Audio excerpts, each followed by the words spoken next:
Welcome to the Simply Financial podcast. I'm your host, Christopher Calandra. I want to talk to you today about the benefits of living debt-free. To set the stage, I want to talk about first a Federal Reserve recent survey. It was the survey of consumer finances. That survey found that 75% of American families are in debt. That's not too surprising. Debt, I think, can seem normal. Everyone is doing it. I'm doing air quotes. But what are some of the consequences of being in debt? There's another survey, this one from the American Psychological Association, and that survey found that money is the leading source of stress for Americans. 72% of respondents to this American Psychological Association survey, 72% of respondents said they recently felt stressed about money. There's also ample research telling us that money fights is the top predictor of divorce and the number one reason why couples get divorced. So I want to talk about the benefits to living debt-free, and I guess avoiding divorce is one of them. But first, let me talk to critics out there first, because some will say that you can't get by without living in debt, that it's so normal that you can't avoid it. I will agree that buying a home and getting a mortgage is not what I'm mostly talking about, although you don't need to get the biggest mortgage and completely max out your ability to qualify for a mortgage to be happy, in my mind. That's my opinion. The more destructive debt, the thing I want to focus on, is debt that hampers wealth building, and it probably contributes to the stress that the Federal Reserve survey cited. I'm talking about things like credit card debt, car debt, and probably student loans too. Let's focus on car debt for a moment. Here are some jarring stats, at least I find them jarring. Americans take out about $56 billion in car loans each year. There are 2.3 million new car loans written each month in this country. Staggering numbers. The total amount of car debt is $1.4 trillion. I think you might be able to appreciate it, though, this way. The average car loan for a new car is $563 a month. The average car payment for a used car is just under $400, and it's about $450 for a leased vehicle. So the average term for a new car loan is 70 months. 70 months. It used to be more like 3 or 4 years. Then it got extended to 5. It's now out to 7 years. And you know what the average loan interest rate is? And this is according to lendingtree.com. It's 9.46%.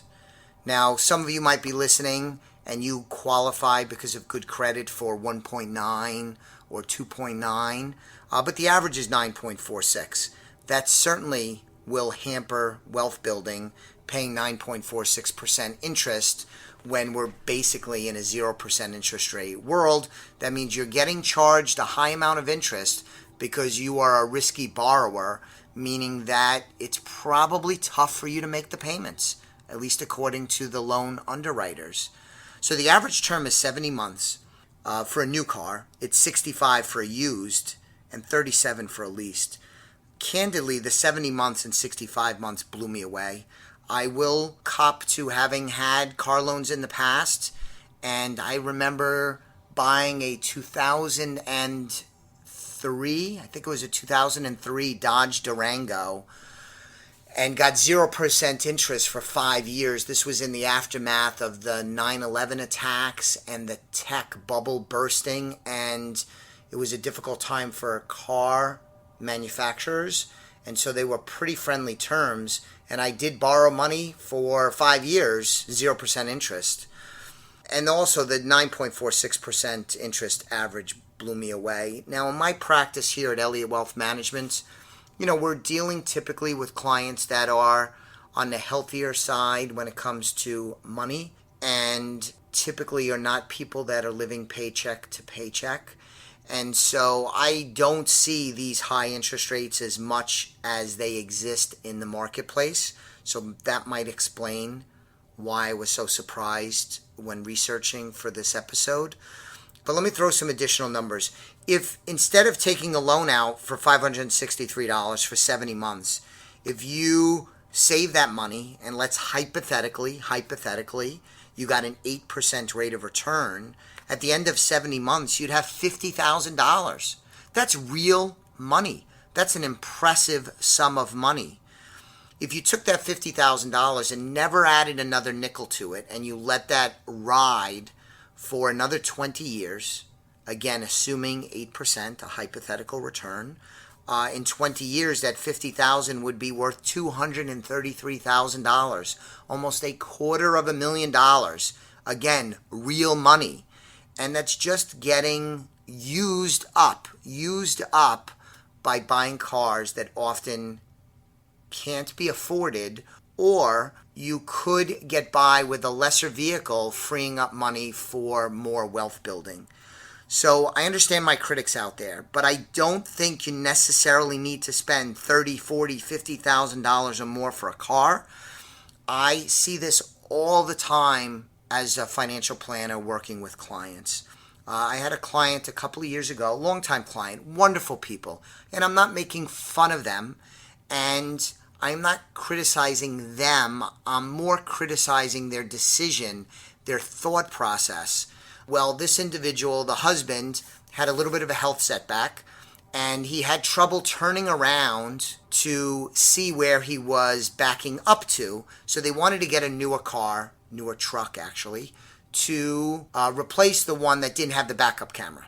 That makes sense. They spent $65,000 on the truck, the new truck. This is money they didn't have, they couldn't afford. It put tremendous financial pressure on them because they were not in the strongest of financial circumstances. So they took a good, rational, reasonable decision. We want to get a truck with a backup camera, and blew up their budget by spending $65,000. I, again, am speaking to my critics, but I'm pretty sure you could have found a truck with a camera that was safe, reliable vehicle and not spend $65,000, especially because they didn't have the $65,000 to spend and they borrowed all of it, putting tremendous pressure on their budget and hurting their overall nest egg. More recently, I met with a client and a husband and wife feeling a little pressure, trying to get ahead, make good money, but have a number of demands on their finances. They have a couple of children. They want to save for education. They want to reduce their debts. They have some credit card debt. They have a mortgage they would like to pay off. They have just a lot going on, very common. They wanted to replace their 14-year-old vehicle. Again, that makes sense to me. Hard to argue with that. But they spent $50,000 on a new vehicle, and they have a payment of over $650. The other spouse had a payment of $450 on their vehicle, so they're spending just about $1,100 a month on cars. And I have my money, so they're entitled to do what they want with their money, but I don't think this is an example of decision making that will build wealth. I don't think you're going to win with money with those type of decisions unless you're making gobs and gobs of money. And this second example I'm giving you, they did make a good bit of money, but they were still feeling pressure to accommodate all of their priorities. And I think that this kind of stuff, although it's satisfying to have a nice car, new car, who doesn't love a nice new car or a nice car in general, but it violates the benefits that I want to talk to you about in regards to living debt-free. So let's talk about the benefits of living debt-free. Now that I've spoken to some of my critics who say you can't afford debt, I think in most situations you can, not all. Much of this debt and stress and pressure is more keeping up with the Joneses, and it's decision making that you are making that can be changed to give a different outcome where you don't have as much debt. Living debt-free, the benefits of living debt-free is you have less stress. Let me repeat that. You have less stress. Long-term stress over debt could be bad for your health. I think reducing and getting rid of debt, especially non-mortgage debt, is not only good for your finances, but it's probably good for your body too. Less debt frees up mind space, so you could think of other things, including how to build wealth, how to raise productive children, how to win with money. It definitely frees up mind space. You'll also have a better credit score. So when you pay off debt, reduce debt, become debt-free, you're going to have a better credit score. Now, this is going to sound counterintuitive. Where that helps is that if you did need to borrow money, you're going to get charged much less interest. Instead of that 9.46% average car loan I cited earlier, you might get that 1.9%, which lots of people get today based on good credit and strong financial standing. So improving your credit score is a benefit of living debt-free, or let's expand it out and say about being more responsible for debt, being less leveraged is an improvement in credit score. You'll have more funds to invest. When you have no payments, when you don't have payments that are going out to banks, credit cards, and auto companies, it frees up money for you to put away to build up your nest egg, to create wealth, and improve your overall financial standing. Your money, again, your income goes a long way when you don't have payments going out the door. That more money also means other things you could enjoy life with, whether it's travel, donating money, funding priorities like college, retirement, saving money for a second home, whatever is important to you. Again, not having all those payments going out the door to loan companies means more money for you to have to enjoy your life. I think, too, that the benefit of living debt-free is it allows more easily to get your work life and your family life, your personal life into better balance. Some people need to work. They need to stay in the proverbial rat wheel just because they got to pay all the bills. All those debts that roll in month to month, sometimes that creates an environment where there's tremendous pressure to go out and work and to earn, not necessarily for the most desirable of reasons, but just to cover your monthly nut. That ties into stress. I think you could see how that would only add to one's stress. So I think living debt-free, managing debt more properly, and again, I'm mostly speaking about non-mortgage debt here, although getting rid of a mortgage, which I have done, is a blessing for all the reasons we're talking about and more.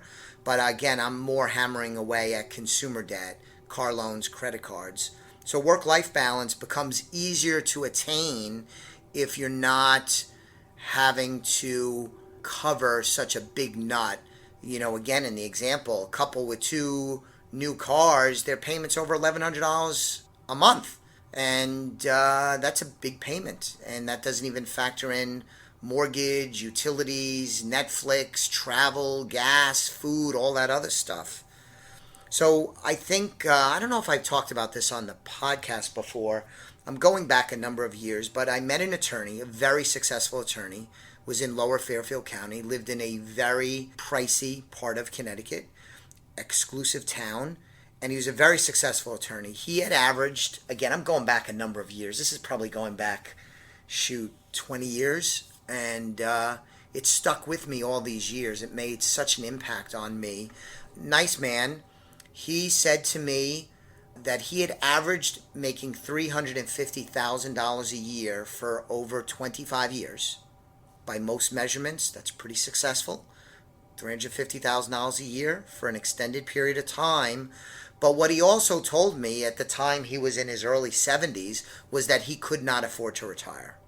Now, I don't know everything that occurred in his life, but that was very upsetting. The idea that You achieved the American dream in the sense that you were earning a very good living in a very prestigious field of the law and had a nice career by all accounts, but he had to keep working because he couldn't stop working because he had too many bills to pay. He had too much debt.